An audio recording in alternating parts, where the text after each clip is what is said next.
حضور کی ایک حدیث ہے، مجھے مشرق کی طرف سے ٹھنڈی ہوا آ رہی ہے۔ اقبال نے جب ترانہ ہندی لکھا تھا اس میں کوٹ کیا تھا، میرے عرب کو آئی ٹھنڈی ہوا جہاں سے، میرا وطن وہی ہے، میرا وطن وہی ہے۔ کیا جب ہم بہرحال اپنی جگہ پر سمجھ رہے تھے، رب بھی ہے امید کہ کسی طرح اللہ ہمیں توفیق دے دے، پاکستان میں وہ نظام قائم کر دے جو پوری انسانیت کے لیے ایک مینارہ نور بن جائے۔ یہی باتیں اقبال نے کہی تھی، میں کوٹ کر چکا ہوں کہ ڈیسٹنی ہے، تقدیر مبرم ہے کہ ہندوستان کے شمال مغرب میں ایک آزاد مسلمان ریاست قائم ہوگی، اور اگر ایسا ہو گیا تو ہمیں موقع مل جائے گا کہ اسلام کے چہرے سے جو بدنما داغ اور دھبے دور ملوکیت میں پڑ گئے تھے انہیں ہٹا کر جاگیرداری آ گئی تھی، دور ملوکیت میں سرمایہ داری آ گئی تھی۔ ابلیس کی مجلس شورا میں ابلیس سے کہلوایا ہے اقبال نے، ابلیس کی زبان سے وہ اپنا پیغام دے رہا ہے، جانتا ہوں میں یہ امت حامل قرآن نہیں ہے، وہی سرمایہ داری بندہ مومن کا دین، جانتا ہوں میں کہ مشرق کی اندھیری رات میں بے ید بیضا ہے پیران حرم کی آستین۔ لیکن ایک عجیب بات کہی ہے، عصر حاضر کے تقاضاؤں سے ہے لیکن یہ خوف، it's a demand of history.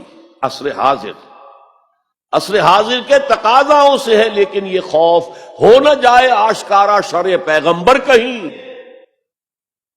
بہرحال یہ جو نوید تھی کہ آئے گی ٹھنڈی ہوا،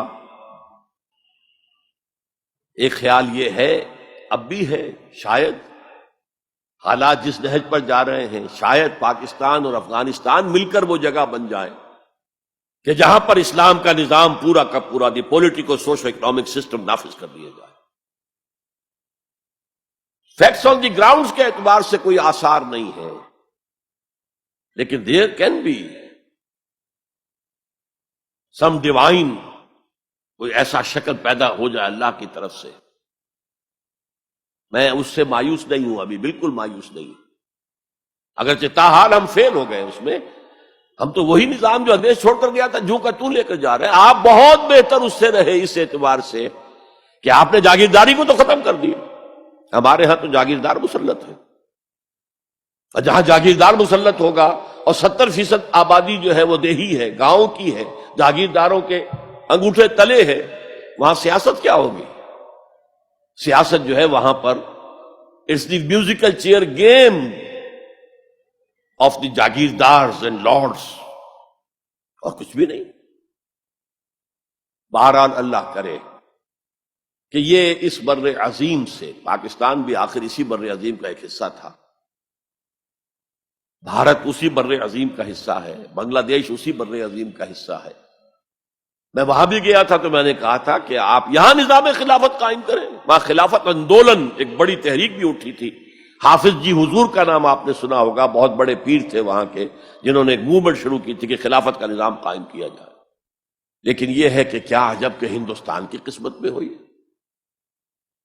شمس نوید عثمانی صاحب نے جو بات کہی ہے وہ قابل غور یقیناً ہے، اگرچہ مجھے پڑھے ہوئے اس کتاب کو بہت دن ہو گئے ہیں، لیکن مجھے امید ہے کہ جو بات میں کہنے چلا ہوں وہ ان کی طرف غلط منسوب نہیں ہوگی، لفظی طور پر کوئی غلطی ہو سکتی ہے۔ انہوں نے یہ لکھا تھا کہ امت مسلمہ کی قیادت پہلے ملی ہے سامی النسل لوگوں کو، یہ میں آپ کو بتا چکا ہوں۔ فرسٹ رائز آف دی مسلم امہ، then the first fall of the Muslim Ummah, then the second rise of Muslim Ummah, then the second fall of Muslim Ummah, just as the first rise of Bani Israel, and then the first fall, and then the second rise, and then the second fall.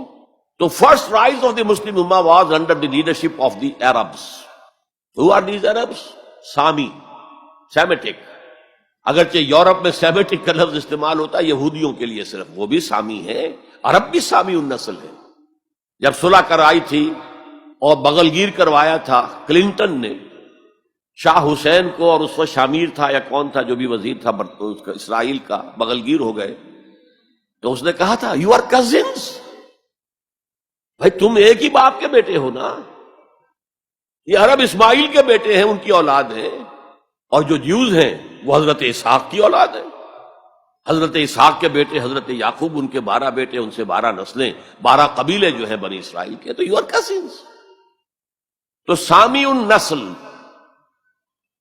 پہلی قیادت سامی، حضرت سام، یہ بیٹے تھے حضرت نوح کے۔ Second rise of the Muslim Ummah was under the leadership of the Turks. They are the progeny of Yafis علیہ السلام۔ انہی کے بیٹوں میں گوگ اور میگوگ کا نام بھی آیا ہے تورات میں، جوج اور ماجوج۔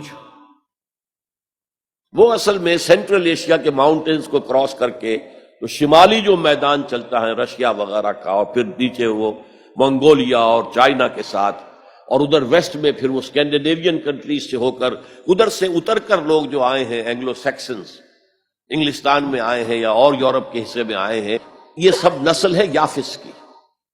تیسری نسل ہے حام کی، اس میں یہ انڈو گریک اینڈ ایرانی ایرینز، سب سے بڑی تعداد ان ایرینز کی کہاں ہے؟ یہ حام کی نسل سے ہے۔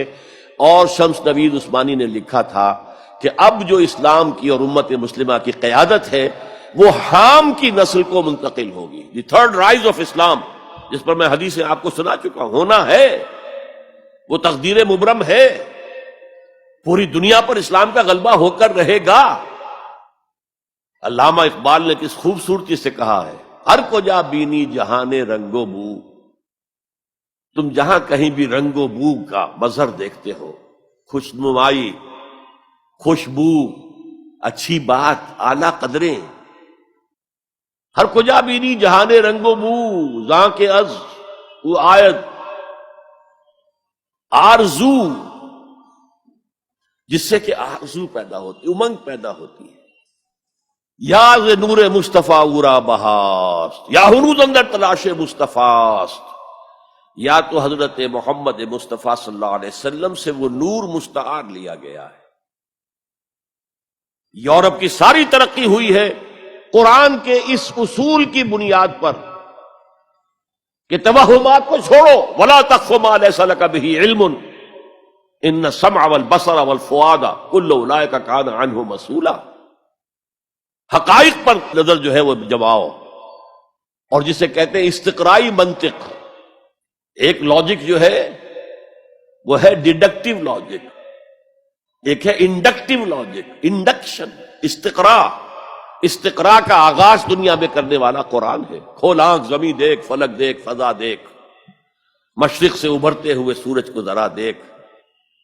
ان فی خلق السماوات والارض واختلاف اللیل والنہار والفلک التی تجری فی البحر بما ينفع الناس وما انزل اللہ من السماء من ماء فاحیا به الارض بعد موتها وبث فیہا من کل دابۃ وتصریف الرياح والسحاب المسخر بین السماء والارض لآیات لقوم یعقلون۔ یہ پوری کائنات اللہ کے سائنس، اللہ کی علامات، اللہ کی آیات سے بھری ہوئی۔ خليل بالقرآن هو إمامنا على هداية الله